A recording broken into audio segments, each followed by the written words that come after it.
Napuno ng palakpakan ng buong auditoryo matapos magtanghal ni Priscilla Camille Benito. Nahaplos nito ang mga manonood sa kanyang napakagaling na pagtugtog ng instrumentong violin. Ang ilan pa nga sa mga ito ay tumayo upang mas ipakita sa dalaga ang kanilang paghanga. Hindi naman maiwasan ni Priscilla na hindi mapangiti habang pinakikinggan at pinagmamasdan ng mga tao sa ibaba ng entablado. "I'm the best, di ba mama?" Anas niya nang makapunta na siya sa backstage. Sinalubong naman siya ng kanyang ina na tumatango habang ito ay nakangiti sa kanya. Taas noon naman siyang umiti habang naglalakad sa gitna ng ibang mga kalahok na nakatapos na rin na magtanghal. Naupo sila ng kanyang ina sa pangdalawahang sopa habang naghihintay ng anunsyo kung sino ang magwawagi sa 25 mga kalahok ng Annual Music Festival. May mga kasunod pang aakyat sa entablado kasunod niya at malaya nilang napapanood ang mga performance ng mga ito sa malaking telebisyon na nakapalibot sa may pader para sa lahat ng mga nasa backstage. Makalipas ang halos 1 oras, ay natapos na rin sa wakas ang pagtatanghal ng lahat ng mga kalahok. Oras na para i-anunsyo ang nagwagi sa tao ng Patimpalak bilang paggunita ng anibersaryo ng Department of Music ng bansa. Kaya naman ang tanghalin bilang kampyon ng paligsahan ay napakalaking karangalan. Nagsimula naman sa third placer ang pag-aanunsyo. Kaya naman, nag-uumapaw na ang kaba ng mga kalahok na naghihintay sa backstage. Second placer, first placer, and the best performer who touched everyone's heart and soul is none other than Miss Priscilla Camille Benito. Lalaki ang kanyang mga mata na napasigaw habang pinapalakpakan naman siya ng mga kapwa niya kalahok. Magkasama silang umakyat ng entablado ng kanyang ina upang tanggapin ang gold medal, certificate, plaque, at pati na rin ang cash prize. Meron din siyang gift certificate mula sa music school, kung saan ay free siyang makakapasok roon ng walang babayaran sa loob ng 1 buong session. May brand new violin set din siya mula sa international sponsor at 1-year free accommodation sa isang sikat at mamahaling hotel and restaurant sa ibang bansa. Marami siyang natanggap na gift certificates na sasapat na sa pang-4 na taong pamumuhay na walang inaalalang pera at bayarin. Hindi na bago para sa kanya ang ganoong kaganapan dahil halos lahat ng sinalihan niyang kompetisyon ay siya ang palaging nananalo. Dahil doon ay nakapagpatayo na sila ng kanilang dream house, nakabili ng mga sasakyan, at nakapagpatayo ng ilang mga negosyo. Sikat siya dahil sa kanyang talento, pero ang mas nakakapukaw pa ng atensyon ng ilan ay ang taglay niyang kagandahan. Minsan na nga siyang tinuguroy ang Miss Perfect sa isang magazine na siya ang cover at ang nasa hot topic page. Pero ang malaperpekto niyang mundo ay bigla na lamang pumaliktad nang siya ay masagasaan ng isang kotse sa mismong parking lot ng lugar kung saan siya lalaban bilang representative ng bansa. Lumalabas sa investigasyon na sinadya raw ang krimen na iyon upang hindi siya makapagtanghal sa entablado. Inutos daw iyon ng isa sa mga kalahok at makakalaban niya. Kaya naman nakansila ang Patimpalak at nakulong ang mga salarin na nasa likod ng pagkakabangga niya. Halos 2 buwang nasa ospital si Priscilla dahil sa pinsala na natamo ng kanyang kaliwang binti at kanang braso at kamay. Naipit kasi ang mga kamay niya nang siya ay mabangga at madisgrasya. Sinubukan niya kasing pigilan ng kotse sa pamamagitan ng pagkaway dito. Naudyat sana para huminto ito sa pagmamaneho. Dahil sa nangyari, ay hindi na nakasali pa si Priscilla sa mga Patimpalak at sa edad na 24 ay nakaupo na siya sa wheelchair at may benda sa kanang braso at kamay. Nag-iba ang ugali ni Priscilla dahil sa nangyari sa kanya. Naging mainitin ang kanyang ulo, palasigaw, at mataray na ito. Ayaw na rin itong magpakita sa mga tao at lumabas ng kanilang bahay dahil nahihiya siya sa kanyang sinabi. Hanggang sa merong magrekomenda sa ina niya ng patungkol sa isang magaling at magandang therapy rehabilitation center. Matutulungan daw nito ang dalaga na maging kalmado at gumaling na rin mula sa pinsalang natamo nito physical at emotional. Mama, para lang yun sa mga baliw. Baldado ako at hindi baliw. Sigaw nito. Binigay naman ng ina niya sa kanya ang isang booklet patungkol sa center, kung saan ay nakasaad ang mga paliwanag, kung para saan ito at kung ano ang magagawa nito sa mga pasyente. Nakalagay rin doon ang iba't ibang mga pasilidad na talaga namang kahanga-hanga at high-tech, pero talagang nagmamatigas si Priscilla. Kaya naman, sumugal na ang kanyang ina at dinaan ito sa sapilitan at dahas. Dahil nga sa hindi makalakad ang dalaga, ay wala na itong nagawa pa noong hilahin na ipasok sa loob ng sasakyan ng ina niya, ang wheelchair kung saan ito nakaupo. Ginapos rin siya ng kanyang ama upang hindi siya makapagwala at maging ang bibig niya ay nilagyan ng busal para mapigilan siyang makasigaw. Ginagawa namin ito para sa ikabubuti mo, anak. Alang ng ginang. Wala nang nagawa pa si Priscilla kung hindi ang magpatianod na lamang sa kanyang mga magulang hanggang sa makarating na nga sila sa kanilang destinasyon. Dumaan muna siya sa ilang mga test at laboratorio bago siya tuluyang tanggapin ng center at bigyan ng sariling VIP room. Pagkatapos ay nagpaalam na ang kanyang mga magulang sa kanya na hindi naman niya inimikan at pinansin. Halos isang linggong hindi lumalabas ng kanyang silid si Priscilla. Hinahayaan lamang niya na pumasok at gawin ng mga doktor at nurses ang kailangang gawin ng mga ito sa kanya. At pagkatapos ay maghapon na lamang siyang nakahiga sa kanyang kama. Pero ang pananahimik niya ay nabala nang bigla na lamang may pumasok sa silid niya na isang babaeng kulot at lalaking nakasalamin. Inaalalayan ng babae ang lalaki na nakapaglakad papalapit sa kanya. Napaupo naman siya at nagtatakang tumingin sa dalawang bisita. Sino kayo? At anong kailangan nyo? Hindi nyo ba alam ang salitang privacy? Isa pa, ay VIP room ito. Meaning, bawal kayong basta-basta na lamang pumasok sa kwarto ko. Angal niya rito. Pero sa halip na magalit at umalis ang dalawa, ay kabaliktaran noon ang nangyari. Mas lalong umiti sa kanyang babae na nagpakilala bilang si Clara, samantalang Gregory naman ang pangalan ng lalaki na kasama nito. I'm a huge fan. Actually, kaming dalawa nitong si Gregory.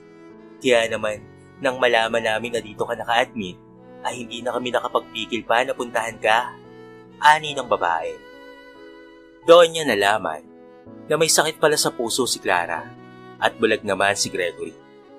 Naghihintay raw ang mga ito ng magiging donor nila at habang wala pang nahanap ay nagsasanay na silang kumilos bilang bulag at maging kalmado para kung sakaling walang maging donor ay makakapamuhay pa rin sila ng normal. Hindi naman niya maiwasan na hindi malungkot dahil sa narinig. Ayaw niya na maging baldado habang buhay, kaya naman pipilitin niyang gumaling kahit ano ang mangyari. Hindi tumigil sa pagkukwento ng patungkol sa iba't ibang mga bagay si Clara. Tahimik lang naman siyang nakikinig at ganoon rin si Gregory. Sa silid niya rin nagsikain ng mga ito dahil VIPs rin pala ang dalawa. Parehong mayaman ang pamilya ng dalawa kaya naman sa eleganteng mga silid rin sila na papunta. Tumagal din ng halos 3 araw ang paulit-ulit na pagtetrespass ng dalawa sa kanyang pananahimik. At sa pangatlong araw, ay nakumbinsi na ng dalawa na lumabas si Priscilla. Kaya naman nagpresenta si Clara na maging tour guide nito. Gamit ang wheelchair niya, ay naglalakad ng maayos si Gregory, habang dahan-dahan namang tinutulak iyon ni Clara. Gumala silang 3 sa loob ng center, hanggang sa tuluyan na nga nilang nalibot ang bawat sulok ng gusali. Huli nilang pinuntahan ang music room, kung saan meron ding mga iba't ibang mga instrumento. Hindi naman niya maiwasan na hindi malungkot nang makita niya ang violin sa loob ng malaking bubog na case, kasama ang mga gitara at iba pa. Gusto mong pumasok at tumugtog? Tanong ni Clara. Napailing naman siya, saka malungkot na napahinga ng malalim. Itutulak na sana niya ang kanyang wheelchair nang biglang humakbang papasok ng music room si Gregory. Nagtataka siyang nilingon niyon, lalo na nang daluhan pa ito ni Clara. Inalalayan pa nito ang binata na lumapit at umupo sa harapan ng grand piano. Dati akong tumutugtog sa harapan ng maraming tao, pero dahil sa sakit na bigla ang pagkapulag, at hindi ko na rin maalala ang huling beses na tumipa ako ng musika. Anas ng binata. Naantig ang puso niya dahil sa kanyang narinig. 11 taong gulang pa lamang si Gregory nang mapahinto ito sa pagtugtog, samantalang siya ay nito lamang Makalipas na ilang buwan, hindi niya maiwasan na hindi malungkot sa isipin na bilang mga musikero ay isang tusok sa puso para sa kanila ang kahit ilang minutong hindi makahawak ng instrumento o makatugtog. Paano pa kaya ang mahigit isa at kalahating dekada na? Hindi niya ata yun kaya kung sa kanya yun mangyayari. Napapasok siya sa loob dahil sa dinagdag pang mga kataga ng binata na gustong-gusto pa rin daw nitong tumugtog sa kabila ng kapansanan nito. Dahil sa dedikasyon ng lalaki at sa awa niya dito, ay napabitaw na lamang siya ng mga salitang ayaw niyang pagsisiyan sa uli. Tutulungan kitang tumugtog muli, anang niya. Tinulungan siya ni Clara na makaupo sa tabi ni Gregory.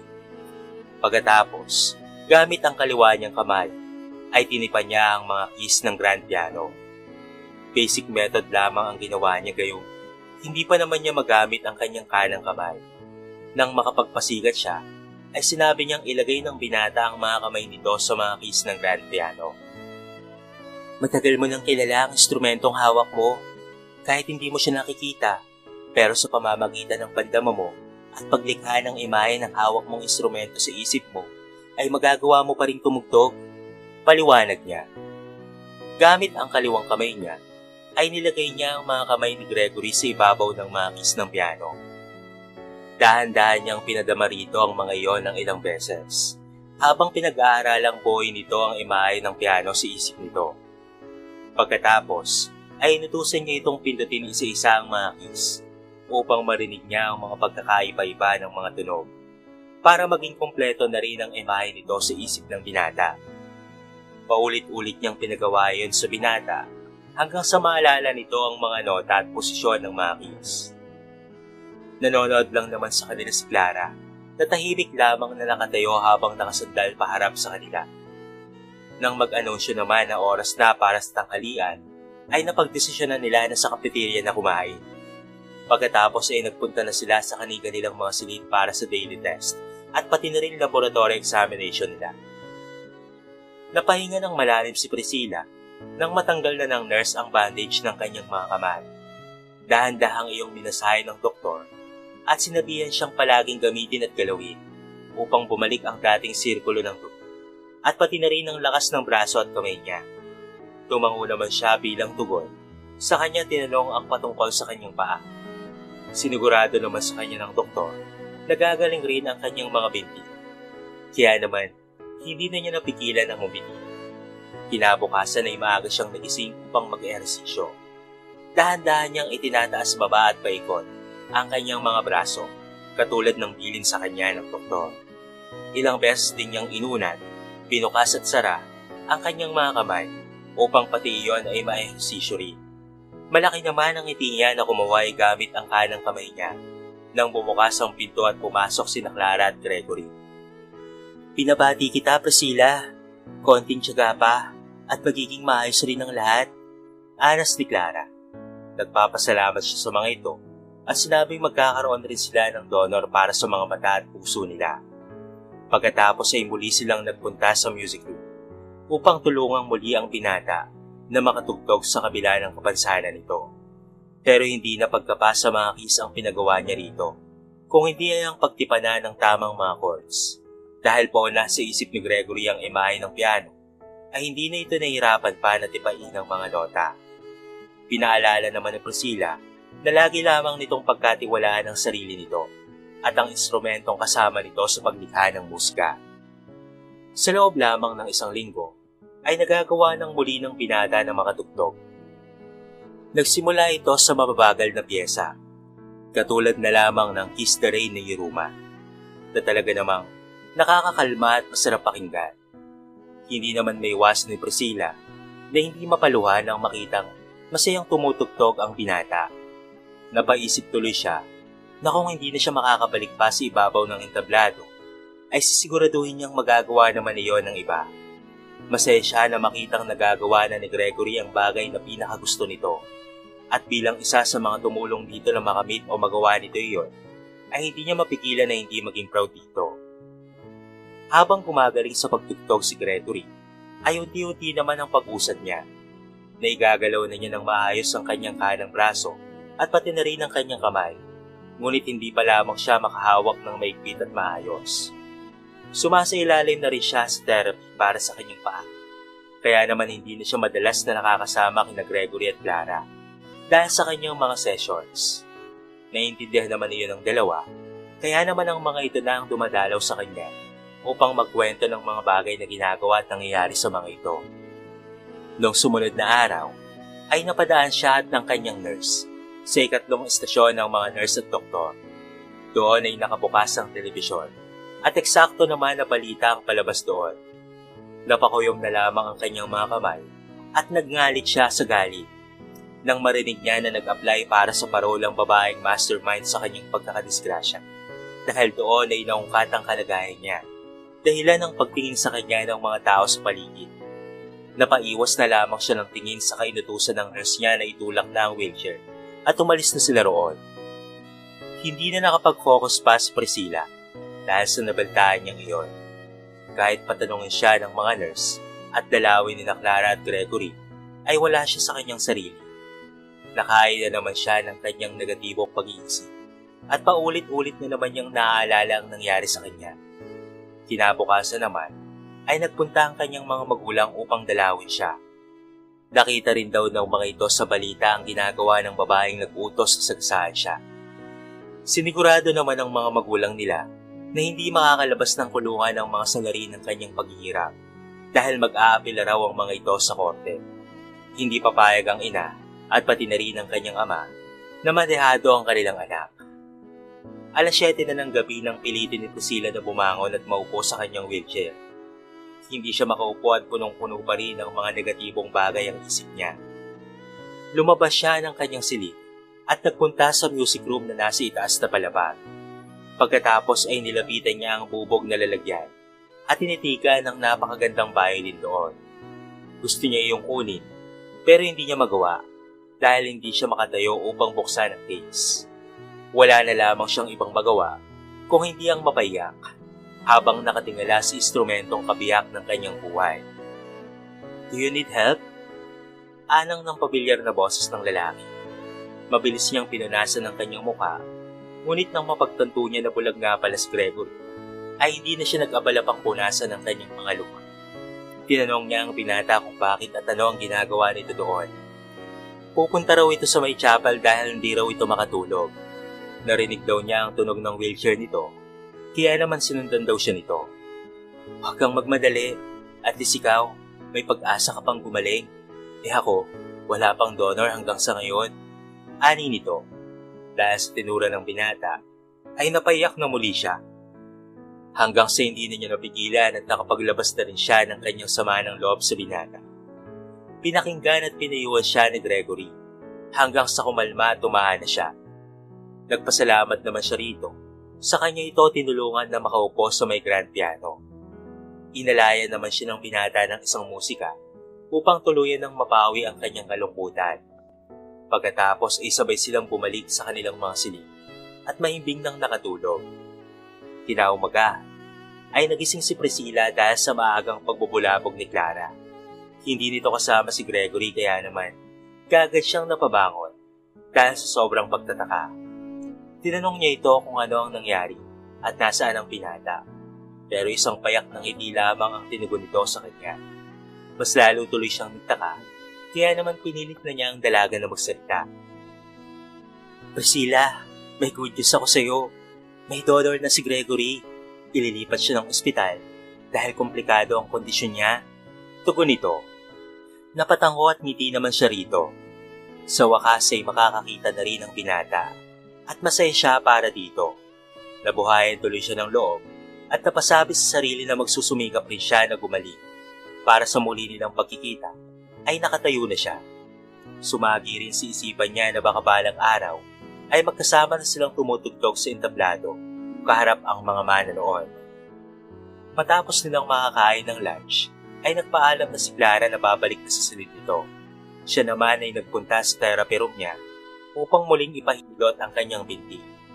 Tinanggal na ng mga nurse ang bandage nito at inutusan siya na sumubok na tumayo. Sumunod naman siya sa doktor at walang pag-aalinlangan na tumayo. Binuhos niya ang kanyang buong lakas upang buhatin ang kanyang sarili at makatayo.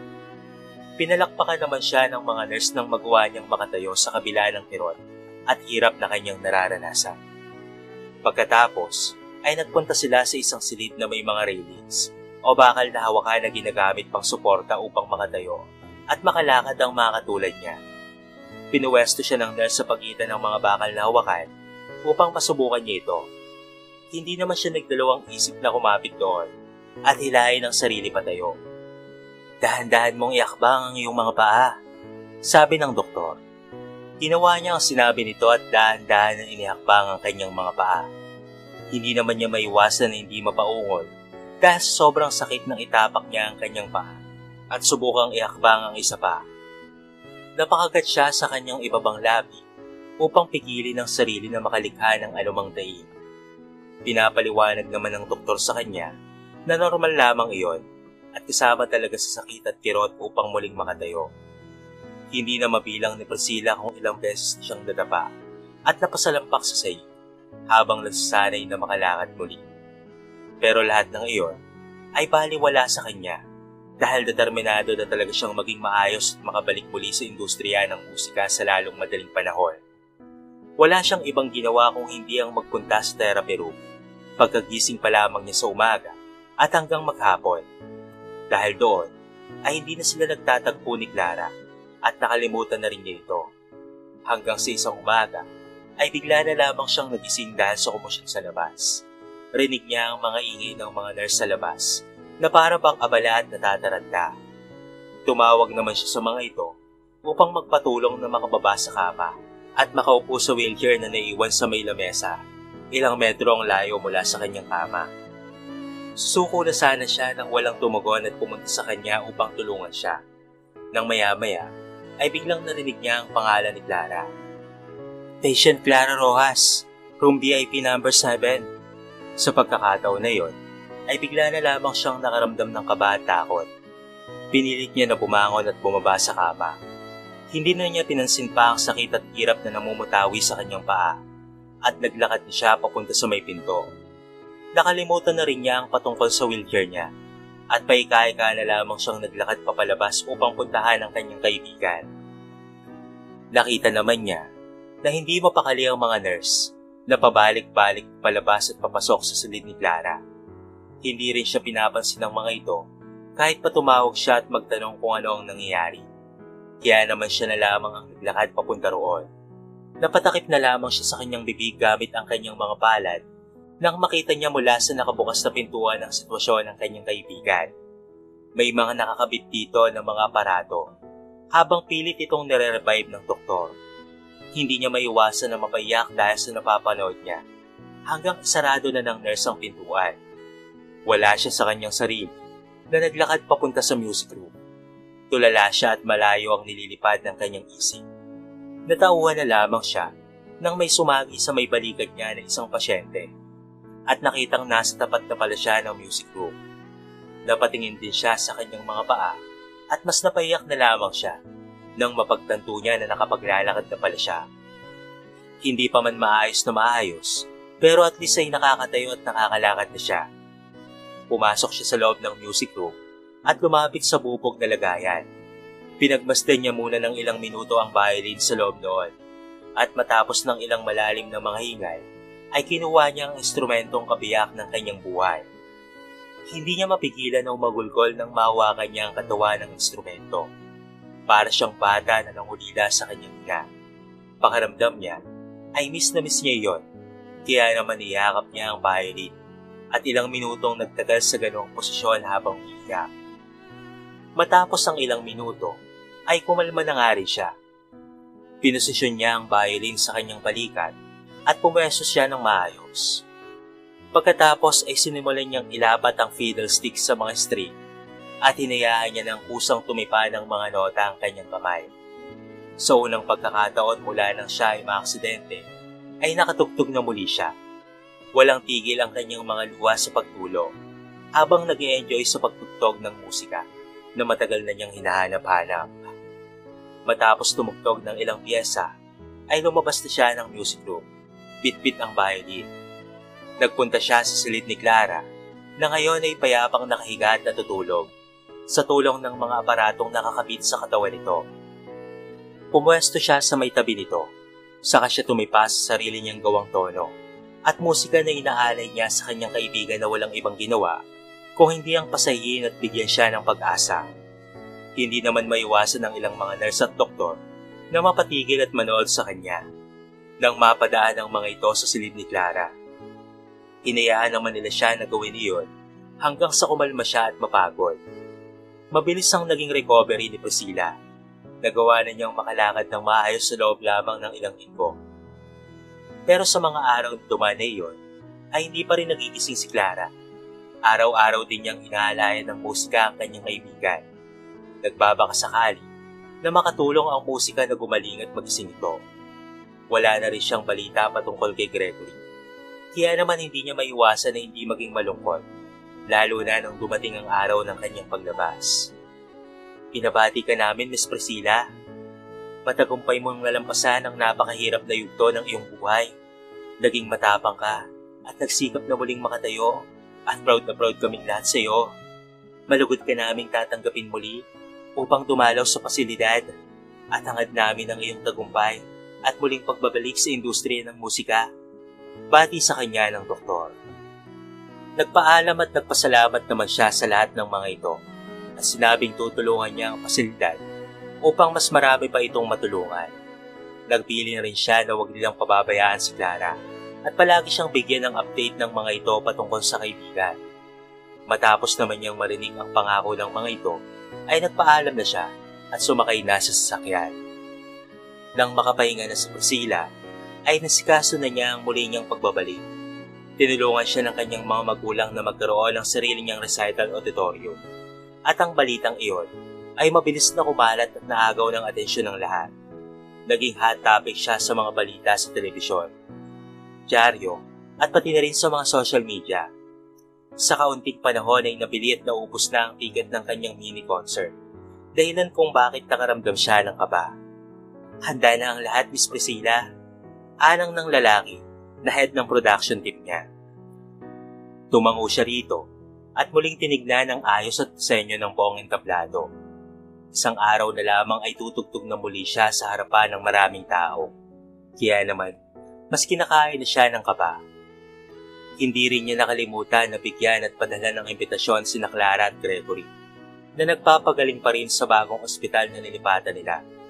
Dinalaw rin niya sa kulungan ng mga salarin sa paghihirap niya. Pinasalamatan niya ang mga ito at pinangaralan ng mga bagay-bagay. Sinabi rin niya na napatawad na niya ang mga ito, saka siya tumalikod at umalis ng kulungan. Suot ang isang kulay puti na eleganteng dress, ay pinagmasdan ni Priscilla ang kanyang sarili sa salamin. Naririnig niya ang mga hiyawan at malakas na palakpakan ng mga tao mula sa kanyang dressing room. Kinakabahan siya, ngunit mas lamang ang kagustuhan niya na magtanghal. Pero napapiglag na lamang siya nang biglang pumasok ang head production ng team. Hindi po makaka-attend ang pianist na kinuha natin, Miss Priscilla. Hindi namin ito makontak at hindi rin sumasagot sa mga text at email namin. Aligagang bulalas nito. Nanlaki na lamang ang kanyang mga mata dahil sa kanyang narinig. Hindi maaaring wala siyang pianist kapag siya ay tumugtog sa entablado. Napatakbo naman siya palabas ng silid at nagtanong ng mga alternatibong paraan. Pero walang kahit isa sa mga staff niya ang marunong tumugtog ng piano. Bagsak ang balikat na napupo na lamang siya sa silya habang hindi makapaniwalang napapatulala. Nagsimula na siyang mag-isip ng mga negatibong bagay, katulad na lamang ng ayaw siyang paakyatin ng tadhana sa entablado. Kaya't nangyayari ang lahat ng bagay na iyon. Gusto niya nang umiyak habang naririnig niya ang mga sigawan ng mga nanonood sa labas. Ano kaya ang gagawin niya? Ang isang magandang dalaga na katulad mo ay hindi pwedeng walang magaling na pianist. Anang ng pamilyar na boses. Napalingon siya sa may kaliwa at nanlaki na lamang ang kanyang mga mata nang makita si Gregory. Wala na yung suot na salamin at nakakakita na ito. Malawak ang ngiti nito sa kanya na nagpaluha naman ang kanyang mga mata. Napatayo siya at napatakbo papalapit sa binata. Pagkatapos ay niyakap niya iyon habang nagpapasalamat na gumaling na ito. Hinawakan naman ng binata ang magkabilang pisngi niya upang iharap iyon sa kanya. At gamit ang mga daliri nito, ay pinunasan ni Gregory ang mga luha nito. Nagpagaling at bumalik ako kaagad para sa iyo, Priscilla, sabi nito sa kanya. Napatango naman siya rito, saka tinanggap ang nakalahad na palad ng binata. Sa hudyat ng kanilang head production team, ay magkasabay silang umakyat ng entablado. Sinalubong naman sila ng malakas na palakpakan ng mga tao na nagpasiklab ng kanyang pagmamahal sa musika. Nakita naman niya si Clara sa front seat na kumakaway at malawak na nakangiti sa kanya. Hindi tuloy niya maiwasan na hindi mapangiti na mas nagpalakas ng palakpakan ng mga tao. Sa hudyat niya ay tumipa na ng nota si Gregory at sa tamang pagkakataon ay nagsimula na rin siya sa pagtugtog. Matagal na siya na tumutugtog, ngunit kakaiba ang pakiramdam niya ng mga oras na iyon. Kakaiba ang pamamaraan ni Gregory sa pagtipa ng mga nota. Pakiramdam niya ay tinatangay siya ng mga ito sa napakakalmadong lugar. Sa sobrang banayad noon, ay hindi niya mapigilan ang kanyang sarili na magpaula ng mga nota na babagay sa kalmado at malinis ng musika ng binata. Grabe! Walang kupas! Napakagaling pa rin niya! Mga hiyawan ng mga tao. Mas malakas ang palakpakan ng mga tao kaysa sa mga nauna niyang mga pagtatanghal. Hinawakan niya ang kamay ni Gregory at sabay silang nagbow sa harapan ng mga ito. Habang tinatanggap ang mga papuri at mga palakpakan nila, pagkatapos ay nagpunta na sila sa backstage at doon sila sinalubong ni Clara na may magandang ngiti sa mga labi.